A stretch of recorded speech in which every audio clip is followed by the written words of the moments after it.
Okay, welcome again to, and this is going to be another video that's hopefully going to help to explain to you some of what we're expecting on the final exam assignment for Computer Programming 2, CSE 102. So we've gotten a few questions, gotten a few emails and messages, that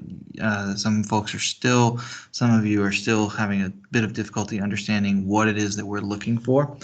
Okay, so just first off, let me go ahead and share my screen so you can see kind of the stuff that I'm going to be looking at in some of this. Okay, so you should have gotten access to this folder, this CSE 102 final project folder that should have some Java files in it, 6 Java files and some UML diagrams as well. Okay, now these are submissions that basically what we're wanting to see how well you can understand code that was written.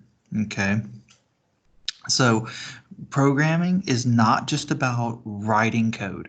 Programming is about being able to understand other people's code as well.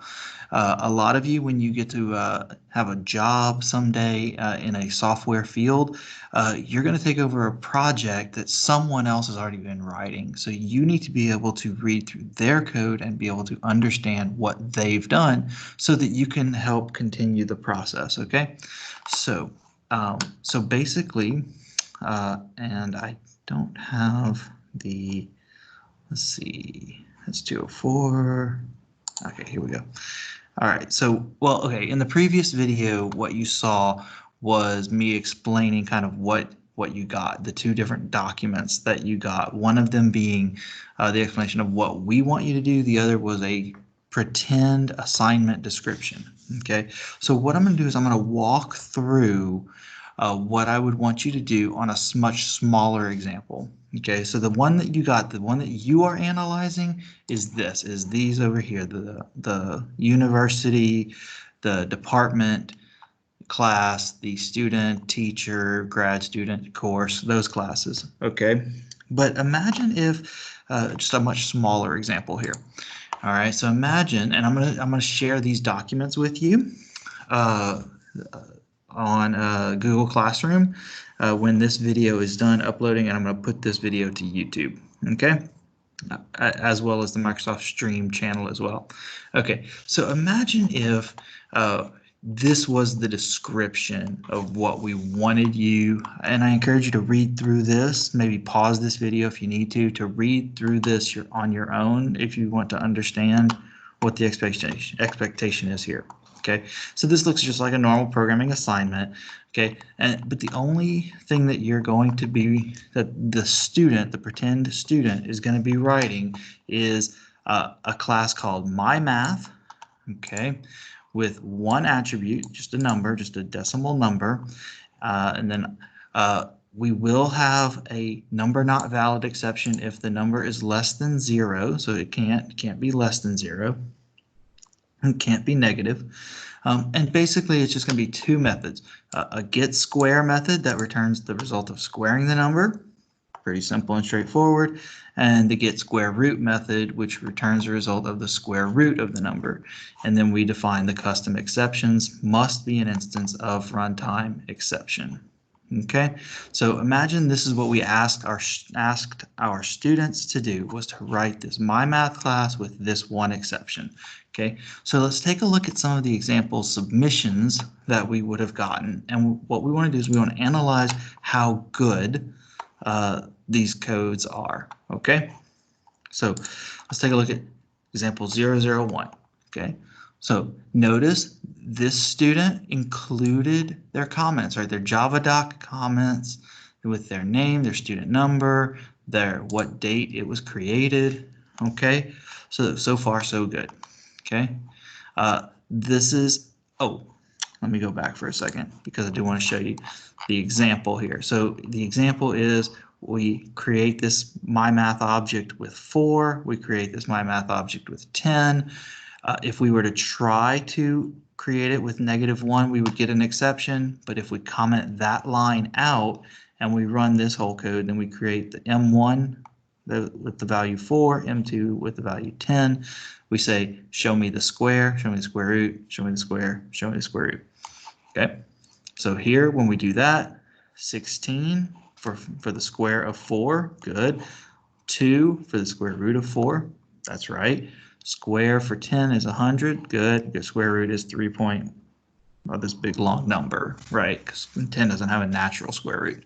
Okay, so this is just some example code output. So that's why when we come over here and look at this, that they just basically put in the example code into their main method, perfectly fine. Okay, and then what they see is, okay, when we create the my math, right? If the number is less than 0, they throw this exception that we created. Okay, set number. Now they forgot to do this here. They forgot to throw the exception in the set number method. Okay, so maybe a small problem there. Okay, they just forgot one of the requirements. Okay, right? So to get the square, oh, they used the math class with the PAL function, the PAL method to get the square of a number. Okay, and same thing with the get square root. They used the math square root. They also noticed that they could have also used the math PAL function to give the method to get the square root of a number. Okay, so they said, oh, I'm going to use a tool that already exists because that's gonna help me out a lot better. Okay, than trying to do it on my own. Okay, notice they created the class number not valid exception that extends runtime exception. That's because the requirement said it had to be an instance of runtime exception. Right, so that's good. So they did that. Overall, this would be a really good submission. Okay, because they followed all the requirements. They did this correctly. If they run this, if we compile this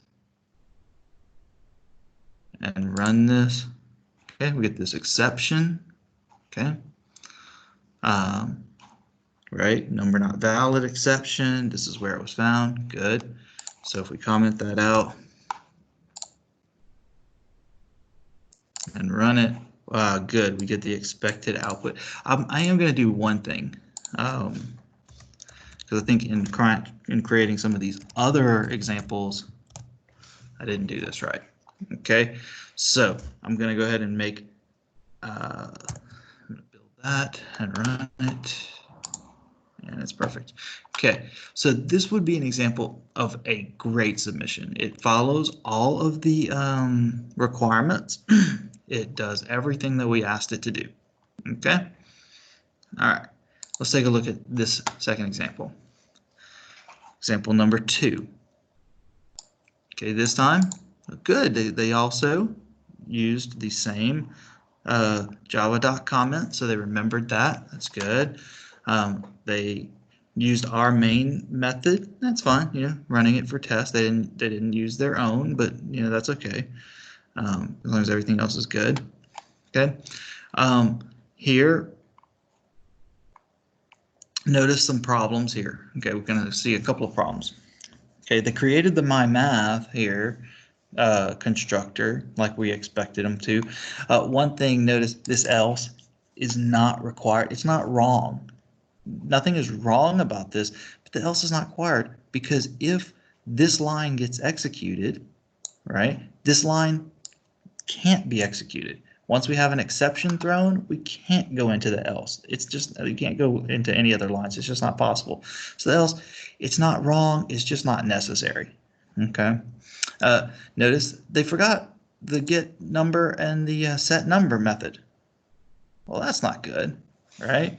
They didn't remember that. That's a requirement. That's a requirement that we asked for, and they didn't do it. So, okay, so that's a problem. That's going to be some minus points for that. Okay. Okay, so the get square method. They did this really convoluted while loop and multiply value -1, where they're adding the number to. It's like, what are they doing? And basically what this algorithm is doing is it's adding the number to itself over and over again until the number's down to less than 1, and it's just kind of weird, right? But as we're going to see in a second, it works. It's just basically kind of like if the value was 4 and we're expecting 16, it just keeps adding 4 to itself 4 times. So it does 4 times 4 times 4 times 4. Okay, so not a bad way to add numbers. It's just, it's correct, but it's kind of confusing, right? So, okay. Get square root.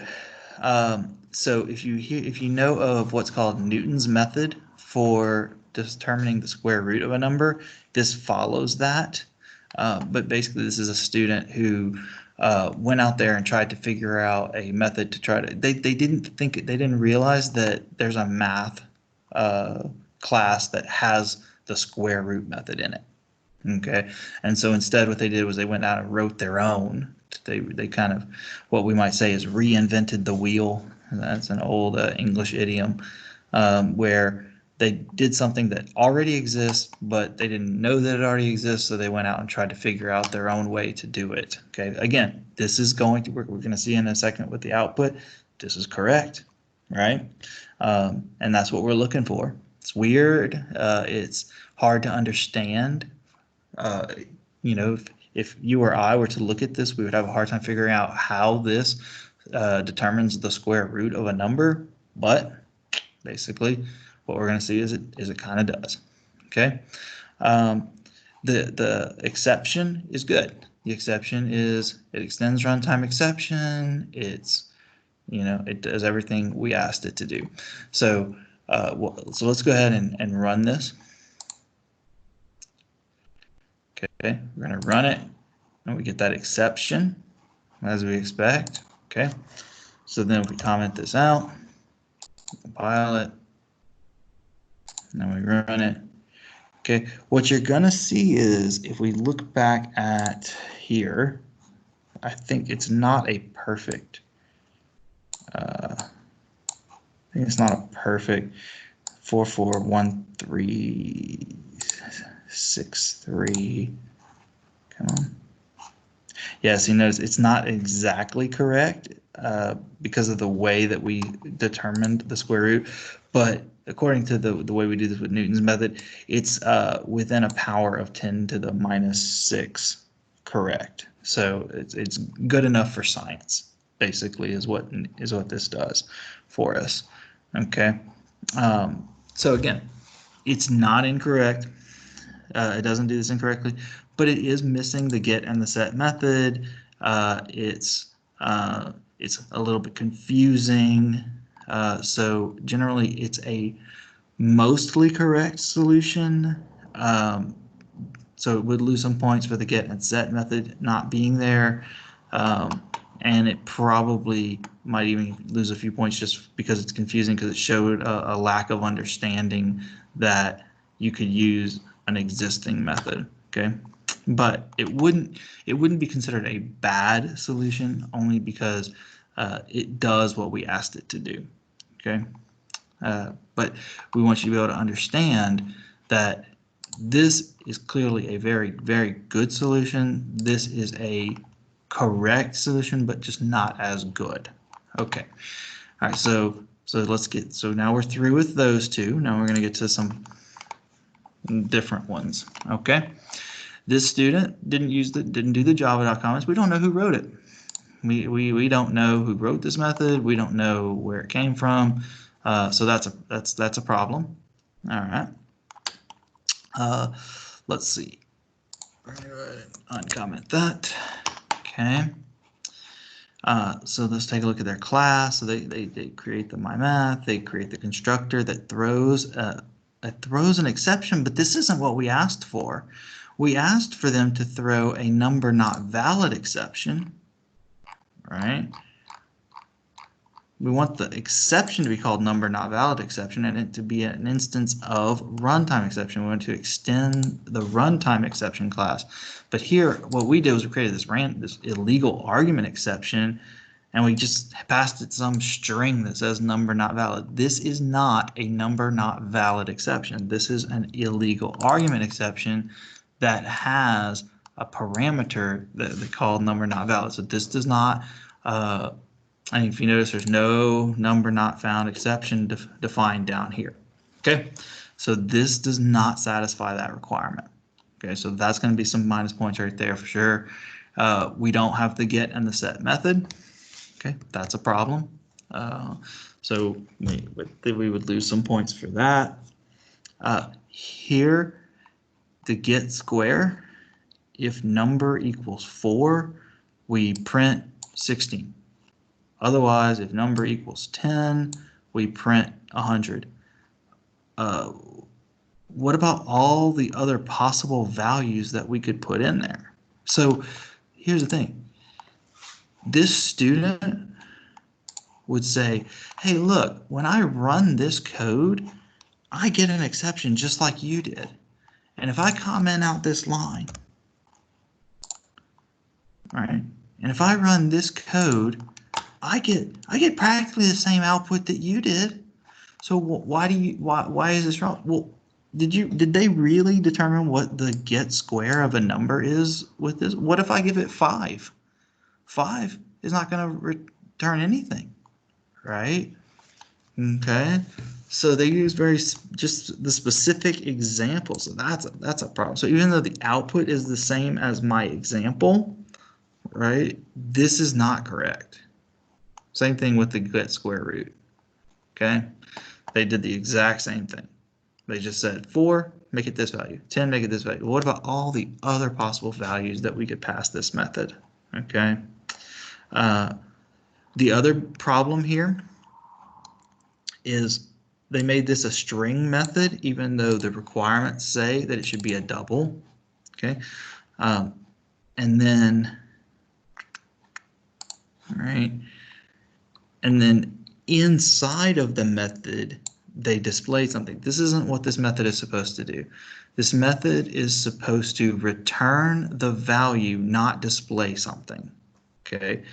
If we look at the requirements, it returns the result of squaring the number. It doesn't, this method should not display anything. It should take a value, the number, and it should return the square of that number. Okay. So even though the output looks the same, this does not do what the requirements said to do. Okay. So there's some big problems in this submission. Okay, and I hope you see that now. Okay. Let's look at our last example. Yet again, this student didn't include their Java.doc comments, so that's a problem. Let's see. This one, if I remember correctly, has a whole lot of problems. All right. So they just basically, they said, you know what, we're not going to care about exceptions. All right, we're just going to be, you know, whatever. And they also, they tried to make the method the correct return type, but they didn't return anything. They just displayed stuff. Same thing with this one. So what's going to happen here is when I go to compile this, I'm going to get some compiler errors, right? It's going to say, oh, it's missing a return statement. Missing a return statement. Okay. This one too. All right.